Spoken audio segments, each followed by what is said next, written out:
you guys enjoy your walk? Can't say that I did. Not today. It was, we hiked like 30 miles in 24 hours. So That's a good walk. yeah. In 1913, the commercial train stop gets moved from Allensworth to Alpha. There's a spur line that gets built about a mile up the track, bypasses, goes to Alpha. That becomes the commercial stop. When that gets moved over to Alpha, that source of income dries up.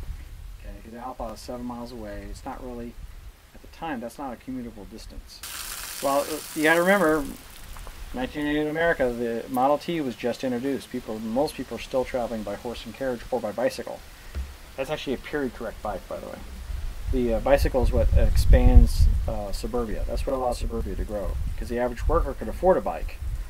The average worker could not afford a horse, and not just the horse, but the feed, the carrying, the saddle, all the stuff that goes with the horse or horse and buggy. That was a major investment, but they could afford a bike, and that gives you a commute range of about 5 miles typically.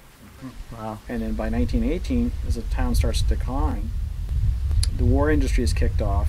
There's all these factory jobs that are available in Richmond, the shipyards in Richmond, and textile industries and ammunition industries in Los Angeles. If you're a kid growing up here, you farming and may or may not make it, or you can move to the big city and work in a factory. It's exciting. That's where everything's happening. So you're weighing your choices. You know, guess what? When the kids leave and they don't come back, town dies. Because if you can't retain the youth, you can't. Your town's doomed. And that's kind of what happened. So it was, a lot of the first settlers said there was never any real racial issues. It was also all about the economy. And in turn of the century America, 12% of all agricultural goods were produced by black farmers. Today it's less than 2%. And there's been just this exodus of black farmers from the agricultural community. Some of that is due to location and economics, loans, that type of thing. And some of it is, I think, a cultural shift. Yeah. Because they're more oriented towards the urban centers, factory work, because the wages were better. Wages are still better.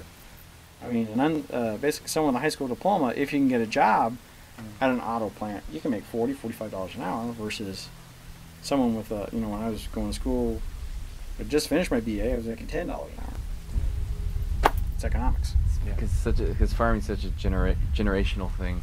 Yeah. And if one generation decides to stop doing it, then Exactly. Yeah. The family farm is probably a thing of the past in a lot of communities. There's still a lot of them hanging around here in Tulare County, but it's really tough. And if you don't have the capital built up, the land, the biggest thing is the property and the water rights.